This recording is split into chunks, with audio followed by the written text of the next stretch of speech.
Alrighty, guys, welcome to Nephilim Files. We're starting out today with a fishing trip, and this is actually at the end. We were on our way back when apparently there was someone watching us.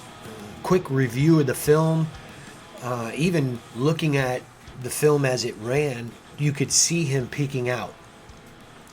So I did a breakdown. Let's check it out.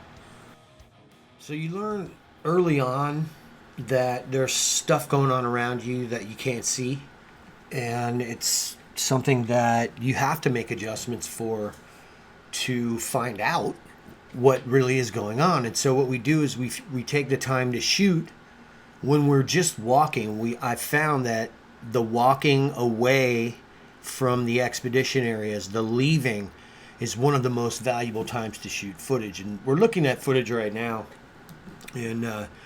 and we've got an individual on the corner here that's watching us right here.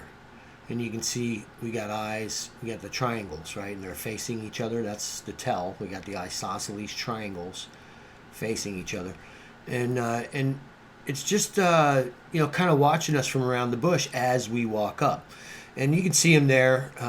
And then as we advance, you're going to get several looks of this creature. And really what he's doing, he's trying to peek around this bush. And there are probably other creatures in these bushes. I'm not paying attention to that, because the way we learn is to stay focused on the one data stream until it runs its course. And we get everything out of it that we can. And then if we happen to notice other individuals or the possibility of other individuals within the footage we're examining, we note that and we go back. But stay with the mission or you will get distracted.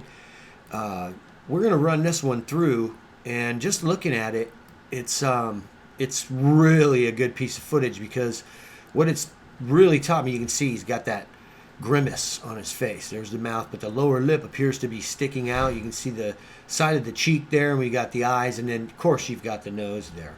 He's got that kind of frowny, scowly look on his face.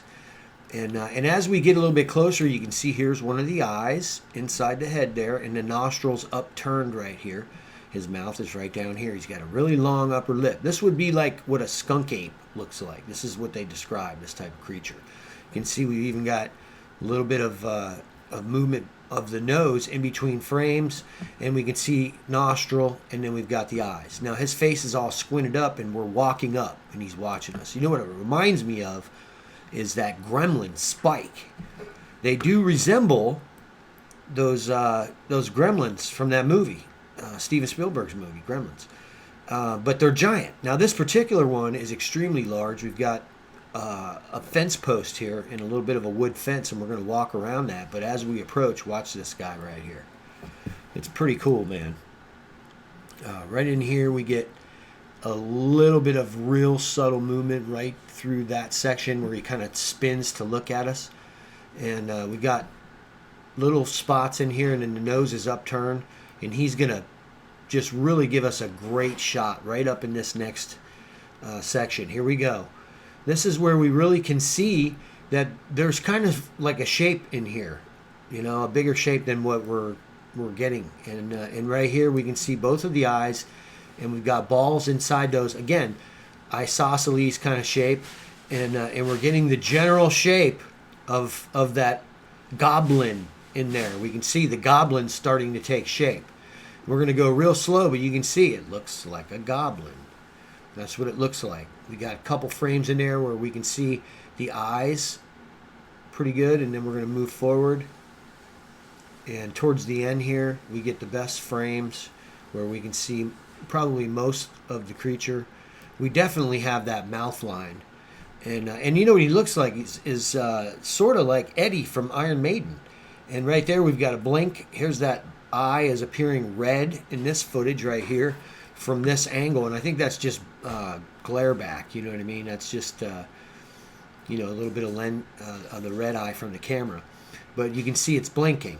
And there's also some movement in the bush. So we know we've got other ones, but we're staying with him. And moving forward, we're going to get some really cool frames in this particular area right here.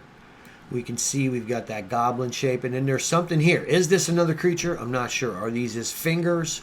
laying down on the ground. The forehead, the eyes, could be his fingers, you know. But just looking at it, we're getting ready to head towards that way, and he's over here now in the crop, and it doesn't look like we're getting very good frames in this particular area. And this is typically the kind of stuff that this is how we iron out that we need to shoot footage when that post is in view, and then we need to take care to try to shoot this area with zoom lenses. So we're learning a lot about where he is and where he has a tendency to be. And it appears that there's other ones there with him. But on this end of the footage, it doesn't look like it clears up very much. We can see right in that, we got a nice little spot. Looks like fingers coming up to the mouth. We can see that right there.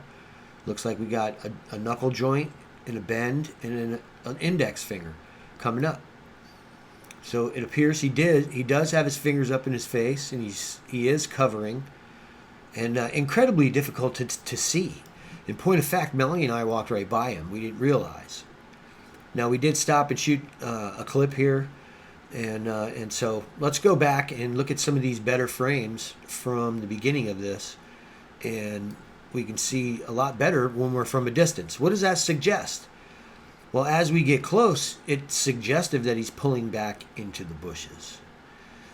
If we get closer, he should get clear. Oh, we get the edge of the head right there. You can see the edge of the head. Pretty good in that one shot right there. And we got to take these single frames and get what we can out of them to hopefully get this guy on film. The edge of the face is all out there now. But this is that achromatic aberration blending that goblin in, man. You know what I mean? Yeah, look at that. There he is.